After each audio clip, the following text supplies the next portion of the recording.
My name is Kaley Vincent, and today I will be talking about the recent book bannings that have been taking place in the states of Florida and Texas, and what this means for America and how we can combat it.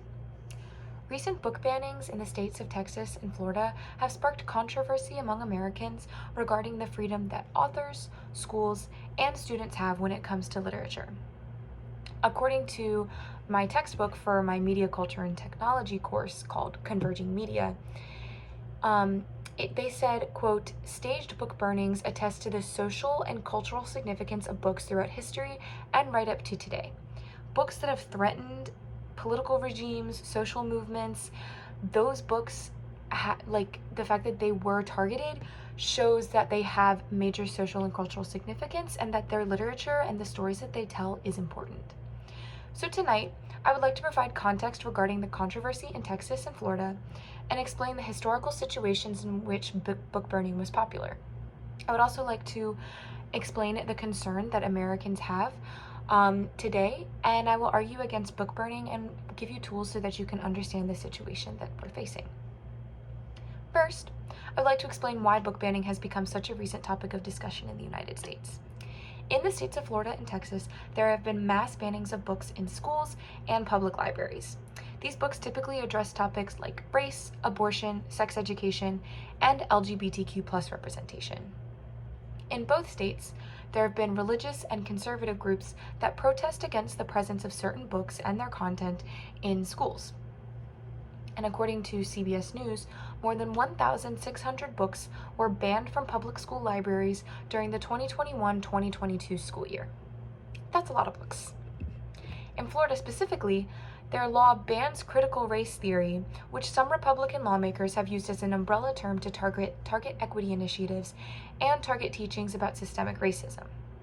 In an article by Education Week, Manny Diaz, which is the state education commissioner in Florida, referred to critical race theory as being rooted in Marxism.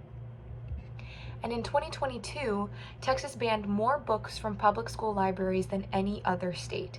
In a report done by PEN America, which is a nonprofit that advocates for free speech specifically when it comes to literature and journalism, they reported that Texas banned 801 books across 22 school districts in the year of 2022. This was reported in an article by Brian Lopez from the Texas Tribune. Now, of course, this increase in book burnings has sparked concern because censorship has such a dangerous history.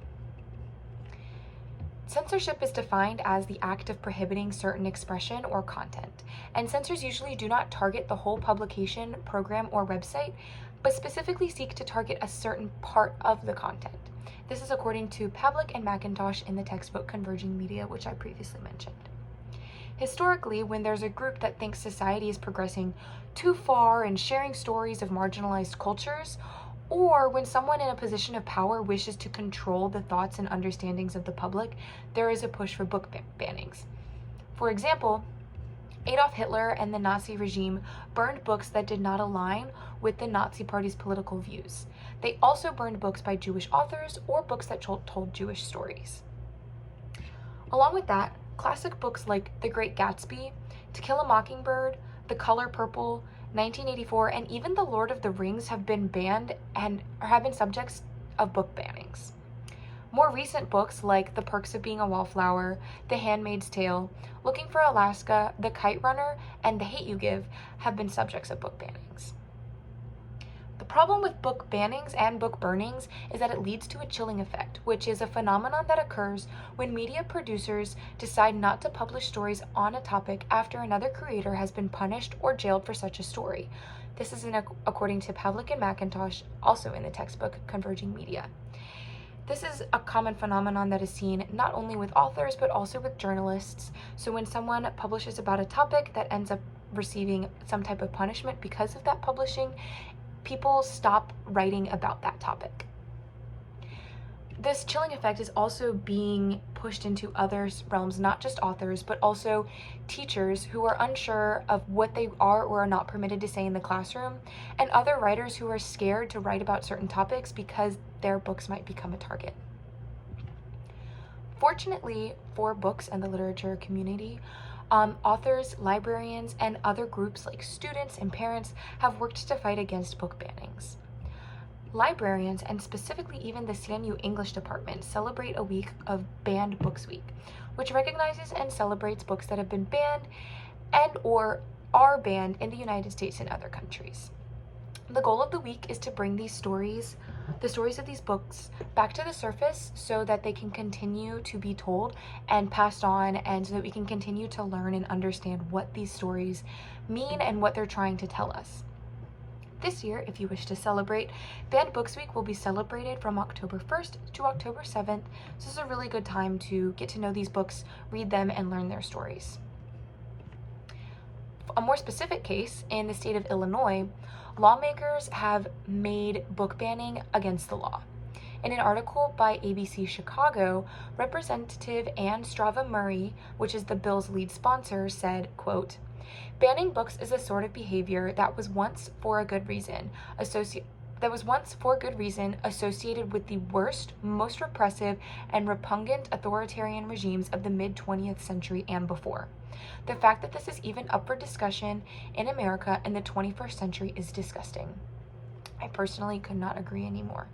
It is associated with regimes like the Nazi regime and other super oppressive peoples and groups. Of course, on the other side of the coin, there is understanding as to why certain content should be restricted in schools and public libraries. I do agree that parents have the right to deem which type of content is acceptable for their children. However, that is up to the individual parent, and the complete censorship of certain topics eliminates other children from learning about and understanding the lives of others. The importance and purpose of literature is so that you can gain an understanding of the lives of those different from you, giving you a broader perspective, which is one that you can't achieve on your own.